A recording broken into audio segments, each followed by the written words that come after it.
कि महिलाओं के अंदर जो वो देवी का देन है वो देन उनके अंदर विकसित हो, क्योंकि आज औरत को ही आगे आना जरूरी है। औरत ही घर की लक्ष्मी होती है। एक औरत माँ होती है, बहन होती है, पत्नी होती है। कितना जिम्मेदारी औरत के ऊपर होता है, लेकिन औरत कर क्या रही है वो खुद सोचे। जगह जगह आज सदगुरु ने महिला समागम, बाल समागम इसीलिए रचा रहे हैं कि ये बच्चे जो कच्चे मट्टी के घड़े हैं, अगर छोटे छोटे बच्चे आज सत्संग में सुधर जाएंगे तो ध्रुव प्रहलाद बन जाएंगे। और अगर आज बच्चे बड़े बड़े हो करके आज आप देख रहे हैं माँ बाप बच्चों से परेशान क्यों हैं? क्योंकि ये सत्संग नहीं मिल रहा है। आज ये मोबाइल, टीवी, इतना ये विज्ञान आगे हो गया है कि जो परंपरा बच्चों का, बुजुर्गों का सम्मान, आज वो परंपरा घर से चली जा रही है। और परंपरा घर में कब आएगी? कि जब हम अपने सदगुरु के वचन को मानेंगे। जिस तरह से प्रभु रामचंद्र जी छोटे थे, 4 भाई थे, चारों अपने भाइयों में प्रेम था और चारों में कितना स्नेह था। अयोध्या में बंटवारा हो गया, लेकिन चारों भाई में बंटवारा नहीं हुआ। अयोध्या में राम को वनवास मिला, भरत को गद्दी मिली, लेकिन एक माँ वो भी थी कि जब राम वन जा रहे थे तो लक्ष्मण ने कहा कि माँ मैं जा रहा हूँ। तो एक सुमित्रा माँ ने कहा कि बेटा अगर राम तुम नहीं जाते तब भी मैं तुमको भेजती। राम जहाँ है वही अयोध्या है। आज अयोध्या में कुछ नहीं है और तुम बेटा सहज में राम का सेवा करना और राम की रखवाली करना, क्योंकि बड़े भाई ही बाप के समान होते। लक्ष्मण तुरंत चल दिए, लेकिन आज महिला सोचे, आज ये जो महिला समागम है कि आज हम लोग सोचे कि हम अपने बच्चों को क्या शिक्षा दे रहे हैं। मान रहे रामायण को, रामचरितमानस को कि राम बनो। सारे लोग रामायण देखते हैं, सारे लोग अयोध्या में रामलला को देखने जा रहे हैं, लेकिन रामलला को देखने से बात नहीं बनेगी जब तक राम वाला कर्तव्य अपने जीवन में हम नहीं धारण करेंगे। अभी सावन महीने में सारे लोग जल चढ़ाने जा रहे हैं, लेकिन कभी किसी ने देखा कि ये जल चढ़ाने वाला प्रथा, जिस शंकर को जल चढ़ाने जा रहे हैं उस शंकर के बारे में हमने कभी सोचा? कान में उनके बिच्छू है, गले में सांप है, सवारी उनकी नंदी की है, बेटे की सवारी मूस है, एक बेटे की सवारी मोर है, सांप मोर का दुश्मन, पत्नी की सवारी शेर है। और इतने जानवर एक घर में कैसे रहते हैं? कभी हम शंकर को समझ नहीं पाए। बोल बम जा रहे हैं, जल चढ़ा रहे हैं, बस बांध रहे हैं, लेकिन क्या शंकर को कभी समझ पाए कि कान में बिच्छी, गले में सांप, बेटे की सवारी चूहा, एक का मोर है।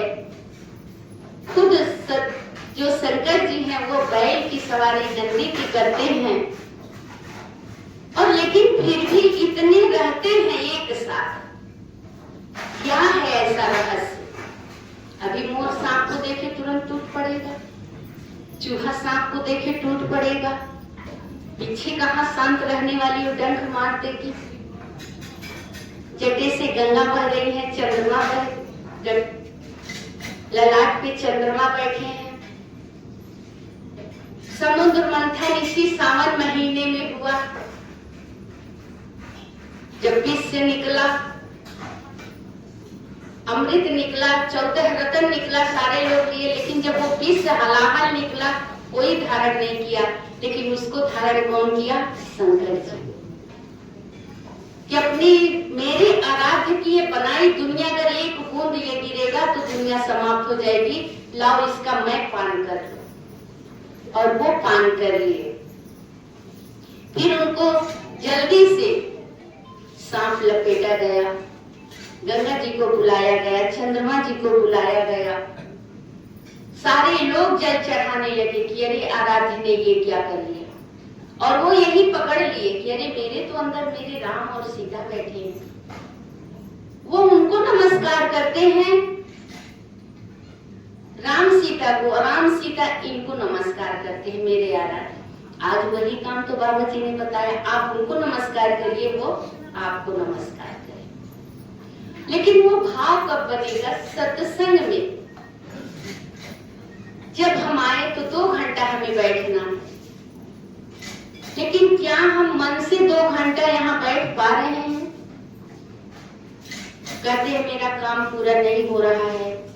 जो महात्मा गद्दी पे बैठ गए वही सदगुरु रूप है, उनका हमें नमस्कार। ये नहीं कि जो दूर से आया है वही महात्मा। नमस्कारी जो सदगुरु रूप में है उसका हाथ जोड़ करके नमस्कारी करें और लाइन से बैठ जाएं। किसी महात्मा बहन का दिल ना दुखाए। रामचंद्र जी किसी का दिल दुखाए, वो सेवरी भिलनी नीच जाती और वहां जाकर के कहते हैं कि सेवरी माँ कहाँ रहती है, कितना सम्मान दिए और झूठी बैर खाए। लेकिन वही राम के भाई लक्ष्मण ने बैर को फेंक दिया। उसी बैर को प्रभु ने कहा खाना पड़ेगा, सजीवन बूटी बना और वही बैर राम ने खाया। लक्ष्मण को खाना पड़ा। लेकिन हम इस सत्संग का मतलब कब समझेंगे? केवल दौड़ रहे हैं, चप्पल घस रहे हैं, समय बर्बाद कर रहे हैं। सत्संग को एक डर, ये जिंदगी में उतार चढ़ाव होता है। जैसे आप ईसीजी कराने जाते हैं, जब मशीन डॉक्टर रखता है तो मशीन में ऊपर नीचे ऊपर नीचे ऊपर नीचे मशीन कर रही है, तब तक आप ठीक है। लेकिन अगर वो सीधा हुआ तो डॉक्टर कहते हैं कि ये मर गया। तो हमारी जिंदगी सीधी ना हो, ऊपर नीचे चलती रहे, लेकिन चलती रहे। दुख सुख, राम को दुख नहीं आया, कृष्ण को दुख नहीं आया। कृष्ण से एक बार कोई पूछा, राधा कि आप कितने आराम से रहते हैं? हमेशा हंसते रहते हैं, माखन खाते हैं, मिश्री खाते हैं, जब देखो गैया चराते हैं, घूमते रहते हैं, द्वारिकाधीश बन गए, आपको कुछ कमी है? कभी आप कुछ सोचते हैं? कृष्ण चुप थे। जब खूब राधा बोल ली तब कृष्ण ने कहा कौन सा सुख है मुझे? जन्म जेल में हुआ, माँ बाप को बंदी बनाया गया, अपने मामा को मैं मार करके फिर माँ बाप को छुड़ाया, नाना को गद्दी पे बैठाया। पूरी दुनिया खाती है तब मैं खा लेता हूँ।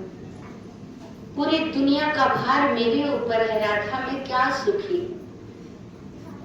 सुखी तो वो संत हैं जो राम नाम के आतुर है, जो मेरा नाम आज रात दिन तुम्हारा नाम जपते हैं, वही सुखी है। बाकी हम लोग सुखी नहीं है। कहने के लिए मैं भगवान, लेकिन जो भगवान को जपता है वो सुखी है, भगवान सुखी नहीं है। हम लोग भगवान के सहारे रहते हैं, लेकिन भगवान आपके सहारे रहते हैं कि मेरा बनाया हुआ आदम को खुदा मत कहो, आदम खुदा नहीं, लेकिन खुदा के नूर से आदम जुदा नहीं। इसी तरह से एक बार उद्धव जी से कृष्ण जी ने कहा कि कुछ तो आप भी भक्ति कर दो, कोई दोस्त मित्र बना। उद्धव जी ने कहा कि तेरे जैसा छरिया दोस्त किसे चाहिए? तू दोस्त तो कृष्ण का था, अर्जुन का तू दोस्त बना, सुदामा का दोस्त बना। क्या तू अर्जुन का जब पासा फेंका जा रहा था, 5 पांडव जुआ में हार रहे थे, तू तो वही था, तू कुछ नहीं कर सका। मित्र था तू, सखा था, तू तो चाहता तो पासा पलट देता। तू चाहता तो उन्हें जिता देता, लेकिन तू क्या किया दोस्त बनके? न तू पासा पलटा, न तू पासा फेंका, न तू उन्हें जिता सका। द्रौपदी की चीर हरण हो गई। क्या क्या महाभारत में नहीं हुआ। तुझे दोस्त सखा बनाने से क्या फायदा है? जब खुद उद्धव जी ने कहा, कृष्ण जी मुस्कुरा रहे। अब आप अपने पे सोचिएगा, हम लोग भी भगवान को क्या क्या कहते हैं। अपनी गलती नहीं देखते कि सत्संग में न ठीक से बैठना है।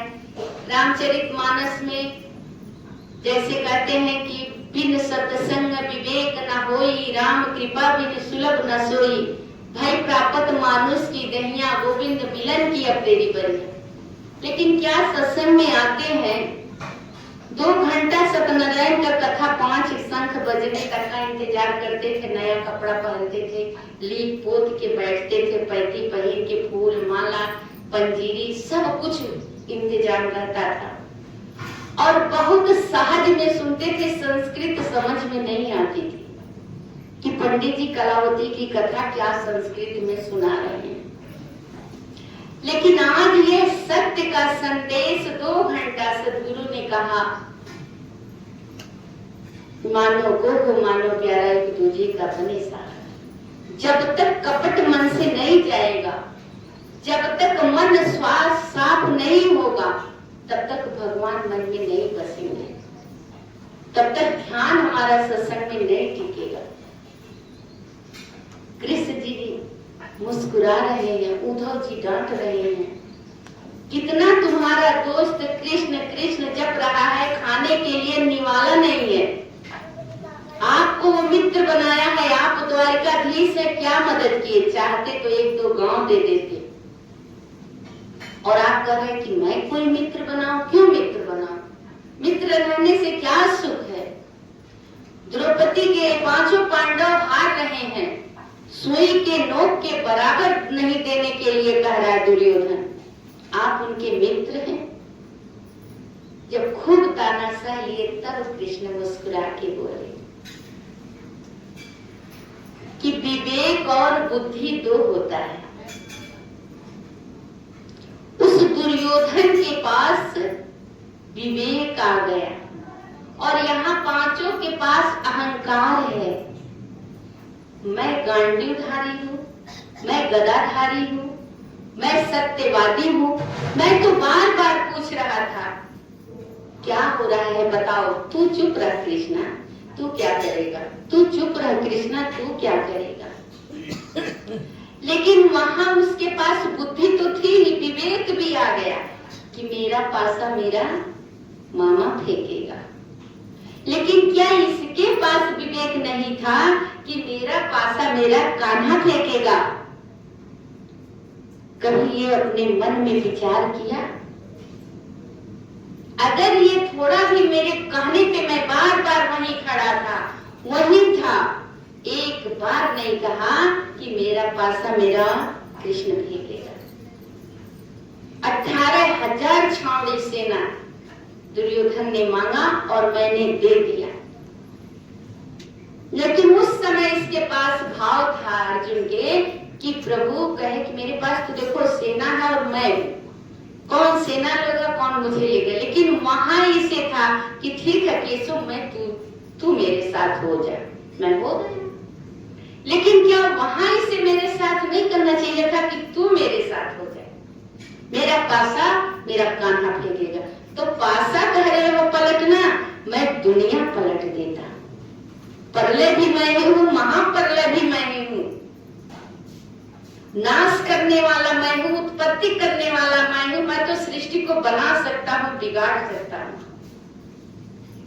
लेकिन माने तो मैं तो हर समय उसके पास खड़ा था।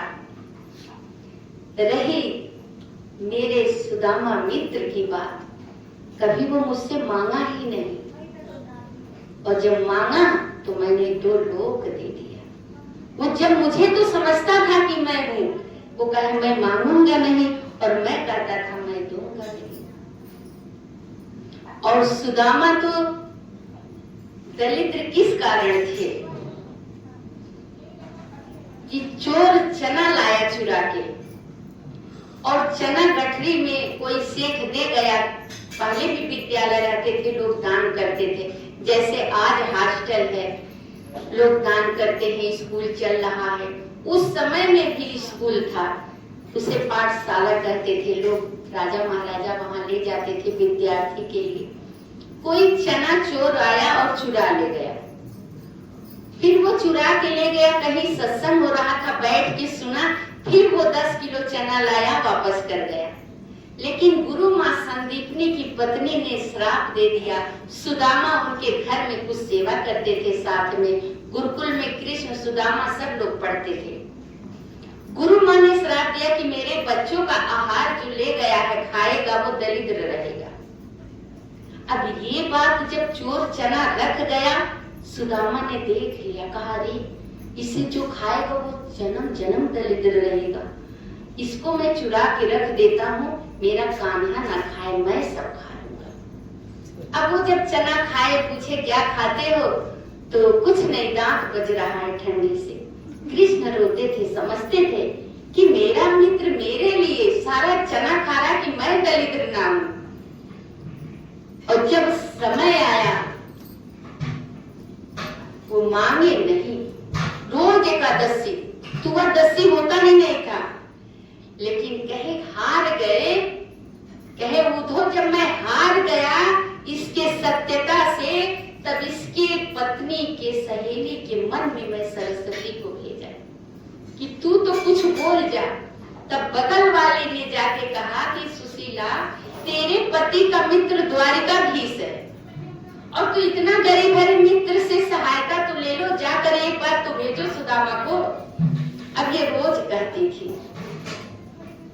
एक दिन सुदामा ने कहा ठीक है मैं जा रहा हूँ, तुम तो मुझे बहुत रोज रोज कहती हो, लेकिन मित्र के घर खाली हाथ नहीं जाते।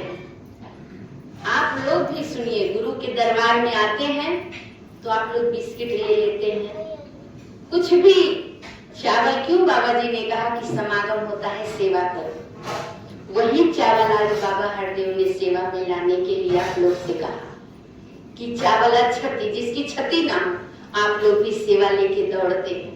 वही सेवा बेटी के घर, गुरु के घर खाली हाथ नहीं जाना चाहिए। अनम महात्मा गुरु की और बेटी की खाली हाथ विदाई करनी चाहिए। लखपति करोड़पति बेटी हो, लेकिन 10 रुपया 20 रुपया माँ देती है, बड़े संभाल के बेटी उसे लेती है। जब कृष्ण जी के घर सुदामा जी पहुंचे, द्वारपाल सारे लोग जानते हैं क्या स्थिति थी। पानी परात हाथ नहीं छुए, नैनन के जल से पकड़े, अपना गद्दी बैठा दिए। जैसे आज आपको सदगुरु ने अपनी गद्दी दे दी। आपको समय रहे तो आप पत्रिका पढ़िए, रामायण पढ़िए, गीता पढ़िए, कुरान सब कुछ पढ़िए, तब आपको अब समझ में आएगा कि ये मिशन क्या चाह रहा है। क्या इतना प्रेम, जो प्रेम आज आपको सदगुरु के चरणों में है, क्या वो प्रेम आपको बाहर मिल रहा है?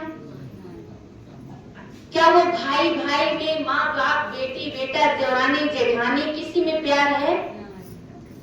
अभी आपने देखा प्लेन उड़ा, थोड़ा देर में प्लेन नीचे आ गया और कितने लोग मर गए। कोई कमाने जा रहा था, कोई यहाँ से रिजाइन देके अपने परिवार से मिलने जा रहा था कि अब मैं नौकरी छोड़ के वहां सेटल हो जाऊंगा, वहां ज्यादा पैसा कमाऊंगा। कोई वहां से यहाँ आने वाला था कि अपने बाप माँ की सेवा करूंगा लंदन से। लेकिन एक पल में 240 लोग, और जिस हॉस्टल पे गिरा वो डॉक्टर लोग, सारे मिनटों में किसी न कोई माफी मांग पाया, कोई नाराज होगा, कोई प्यार किया होगा, कोई किसी का पति था, प्रेमी था, बच्चे थे, मिनटों में जल के खाक हो गए। क्या हम जानते हैं कि कितना दिन जिएंगे? मोहब्बत करके देखो, किसी पे मर के देखो, तमाशा है तमाशा, धमाका है धमाका। भाई भाई से प्रेम करो, नफरत ना करो। सेवा दल महात्मा है, इन्हें सदगुरु का अंग समझो। सेवा दल के महात्मा बहन सदगुरु के रीढ़ की हड्डी हैं। आप अपने माँ बाप का सम्मान करो, अपने माँ को, अपने पिता को अपना भगवान समझो। बोलबम आप जा रहे हैं। शंकर जी एक बार बैठे थे, पार्वती शंकर नारद, कि पूरी दुनिया का भ्रमण एक दिन में कौन कर सकता है। कार्तिक तो अपना मोर लेके निकल पड़े, लेकिन गणेश जी की प्रथम पूजा होती है, शंकर से पहले गणेश की पूजा होती है। क्यों?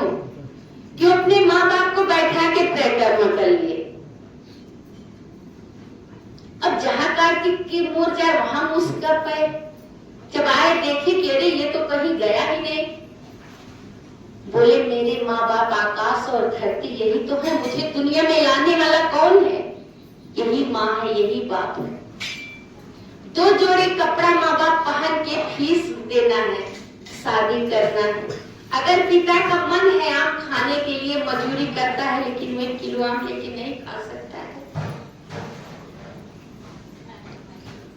माँ का अगर मन है कि मैं ये काम कर लूं, अच्छी साड़ी पहन लूं, लेकिन नहीं पहनती है अपने औलाद के लिए। लेकिन आज कलयुग के औलाद दुर्गा जी का पूजा कर रहे हैं, राम जी का पूजा कर रहे हैं, बोलबम जल चढ़ा रहे हैं, लेकिन जो घर के माँ बाप है वो आज घर में रो रहे हैं।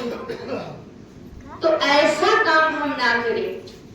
मेरे सदगुरु का क्या संदेश है कि मानो को हो मानो प्यारा, एक दूसरे का बने सहारा, एक दूसरे का सहारा बनो, एक दूसरे का मदद करो। ये धन बहुत बड़ा धन हो जाए, एक दिन तो छोड़ के जाना ही है। गाड़ी, मोटर, महल, अटारी ये सुख नहीं देंगे। सुख क्या देगा? औलाद, बच्चे, पत्नी। आप कहीं से आएंगे तो आप अपने घर में अगर परिवार अच्छा है तो वही सुकून मिलेगा। पत्नी अच्छी है तो दौड़ के 1 लोटा पानी लाएगी, बच्चे आएंगे कि पापा आ गए, सेवा करेंगे। और ये एयर कंडीशन में भी आप बैठे हो और पसीना आ रहा है, टेंशन से आप फुल हैं, एक दूसरे को देख करके जलन कर रहे हैं कि मेरा बिल्डिंग उससे ऊंचा हो गया, मेरा ये हो गया। जैसे अभी बाबा जी ने विचार किया, एक भक्त ने कहा कि मुझे कुछ दे दीजिए। भगवान ने कहा आपको 1 मिलेगा, पड़ोसी को 2 मिलेगा। भक्त चिंता में पड़ गया। भक्त सोचने लगा क्या मांगू। कहा ठीक है प्रभु 1 घर दे दीजिए, पड़ोसी को 2 हो गया। फिर कहता है भगवान से मेरा 1 पैर तोड़ दीजिए, अब पड़ोसी का दोनों टूट गया। फिर कहा मेरा 1 आंख फोड़ दीजिए, पड़ोसी का दोनों फूट गया। अब भगवान आ गए सामने और मैं दूसरे के लिए मांग रहा हूँ। क्या मांग रहा हूँ? अगर पड़ोसी का दोनों 2 कुआं हो गए, उसके दरवाजे पे आपने 1 कुआं मांगा और वो पड़ोसी उसी में गिर के मर गया, आपको उससे क्या सुख मिला? आपके घर नारायण आए थे, मांग तो अच्छी मांगते, लेकिन आज समाज यही मांग मांग रहा है। वो टीवी, वो कार, वो घर, वो बंगला खुश नहीं होगा। जिस तरह से भरत ने राम को जब मिलने गए और प्रयाग में नहाने लगे, नहा के हाथ में पानी लेके प्रयाग से कहते हैं कि हे प्रयाग मैं कुछ आपसे मांगना चाहता हूँ, मांग कुछ पूरी करिए। प्रयागराज ने कहा भरत क्या चाहिए? काम, धन, अर्थ, मोक्ष, क्या चाहिए?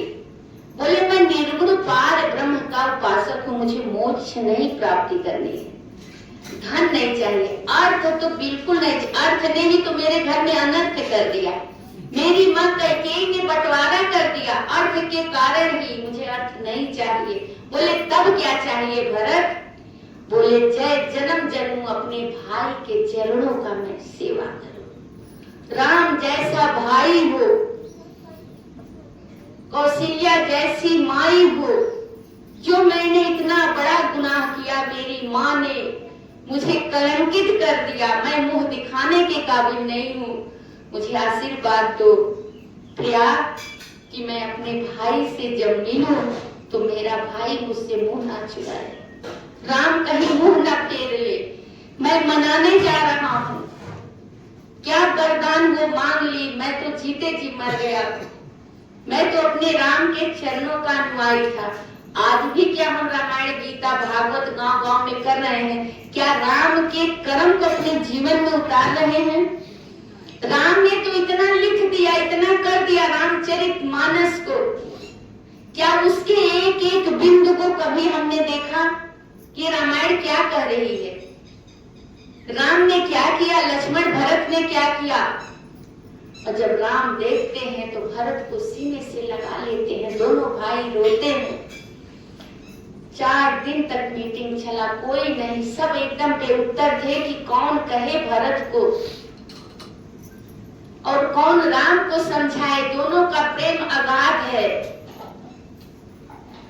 और वहां जब राम कहते हैं कि भरत चलो कुछ बंटवारा कर लेते हैं, तो भरत कहे अब क्या बटेगा, अब तो सब अनर्थ हो चुका। कहे नहीं भाई बैठो, हम लोग दुख में बंटवारा करेंगे। भाई भाई दुख में बंटवारा करेंगे, धन में बंटवारा नहीं करते हैं। भरत तुम अयोध्या में राज देखना, 14 साल पूरा होते ही मैं वापस आ जाऊंगा। और अगर आप कहते हैं, आपको जिसको जानना हो तो पहले आप उनका स्वभाव देखते हैं। राम तो सोच में पड़ गए कि भरत को मैं जवाब क्या दूं, इतना प्रेम है, ये कहीं जान ना दे दे।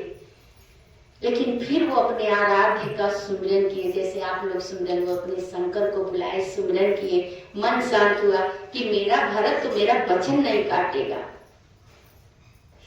सहज मन, स्थिर मन, सहज जीवन। राम ने जब देखा भरत का कि भरत तो मेरा वचन नहीं काटेगा, बोले भरत तू अयोध्या का राजपाट देखना और शत्रुघ्न को ड्यूटी देना, माँ की देख रेख करेंगे, तीनों माँ की सेवा करेंगे।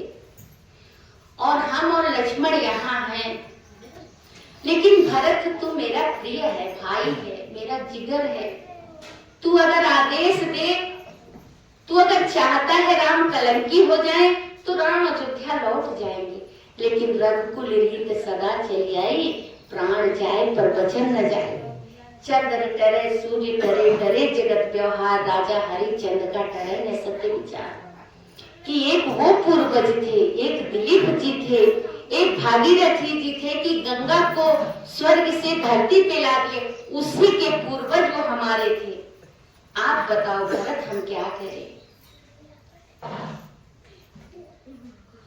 खुद काशी नरेश बिक रहा है, इतना खुददार था, और काशी में हरिचंद्र बिक रहा, कोई खरीदार नहीं था कि वो अपने आप को डोम के घर, कोई नहीं खरीदा, डोम के घर बेच देते हैं। और पत्नी भी जब डोम के घर, तो वहां भगवान आते हैं रूप बदल के कि नहीं, तारा को ये पंडित के घर जाएगी। और तारा और रोहित पंडित के घर जाते हैं, वो खुद अपने आप को बेच देते हैं हरिचंद्र सत्य के लिए। और जब उन्हीं के बेटे को सांप काटता है, जब लाती है तारा कि ये मेरा आपका बेटा है, तो कहते किसका बेटा, किसकी पत्नी? मेरे गुरु का आदेश है, बिना कर दिए लहास नहीं जला सकते, आप मुझे कर दो तब मैं यहाँ लहास जलाने दूंगा। हम 10 रुपया बिल्डिंग फंड समय से नहीं जमा करते। एक वो महात्मा थे, कर अदा कर रहे हैं कि गुरु का आदेश है कर जमा करो। एक हमारे गुरु का आदेश है 10 रुपया बिल्डिंग फंड। अपने सीने पे हाथ रख के देखो कि किसका बिल्डिंग फंड रजिस्टर में पूरा है। चंद्र टरे सूरज टरे, टरे जगत व्यवहार, राजा हरिचंद्र का टरे न से तो विचार। भरत पैर पे गिर जाते हैं, कहे नहीं प्रभु, आप मेरे चलते इतना त्याग नहीं, आप यहाँ रहिए, मैं क्या। तुरंत खड़ाऊ रखते हैं और पलट के वापस हो जाती है। क्या वो रामायण कराने वाले, सुंदरकांड कराने वाले, रामचरित को पढ़ने वाले, मानने वाले क्या वो त्याग है? त्याग करके देखो। बाबा जी ने कहा मोहब्बत के लिए कम है जिंदगी, लोग नफरत कहां से पाल लेते हैं। बड़े भाई का सम्मान करके देखो। बड़ा भाई पहले कमाने जाता है, भाभी आती है, तुम्हारा टिफिन बनाई होंगी, खाना बनाई होंगी, बड़ा भाई कितना त्याग किया होगा। फिर छोटा भाई आया तो दोनों एक दूसरे में समानता करके भरत राम जैसा जीवन, वैसा किराएदार बनो कि वो क्या किए चारों और हम क्या कर रहे हैं। और जिस दिन आप भरत बनेंगे, राम बनेंगे, लक्ष्मण, उसी दिन घर अयोध्या बन जाएगा। उसी दिन आपके घर में सुख बरसना चालू हो जाएगा। जब अपने सास ससुर का सेवा, माँ बाप का सेवा, बच्चे को प्रेम से जगाना, सुबह उठ के घर निरंकार करना, और उसी दिन से आपके घर का दिनचर्या सही हो जाएगा। किसी का नफरत नहीं, किसी से बुराई नहीं, किसी का चाय चुगलाई नहीं, क्योंकि यही संगत माँ है। और बाबा जी ने संगत माँ को, अभी सुदीक्षा जी ने क्या कहा कि मेरा तो कोई रिश्तेदार नहीं है, लेकिन माता जी बाबा जी जाते जाते मुझे संगत माँ से जोड़ गए। अब यही संगत माँ बाहर उठ के शिकायत करे, ये क्या हो रहा है, वो क्या हो रहा है। राजपिता जी ने क्या कहा, गलती वही करेगा जो कुछ करता है, और जो कुछ करेगा नहीं तो वो गलती क्या करेगा। आओ सत्संग जी, ऐसा भाव, ऐसा विचार मनो में, एक दूसरे का सहारा, एक दूसरे का उपकार।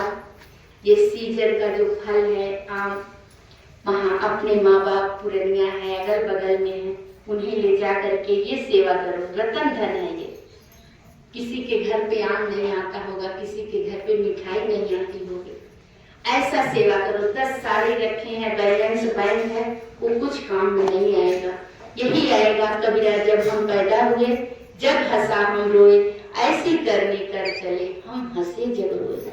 तो आओ सत्संग जी, आशीर्वाद देना।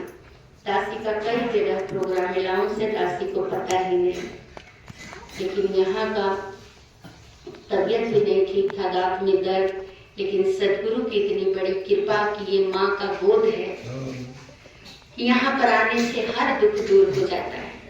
तो दाता कृपा करें कि गुरु हरदेव का है ये बगीचा, प्यार से इसको सींचना है, हर कीमत हर हाल में संतो मिशन का मान रखना है, मिशन का मान रखना है, प्यार से कहना है।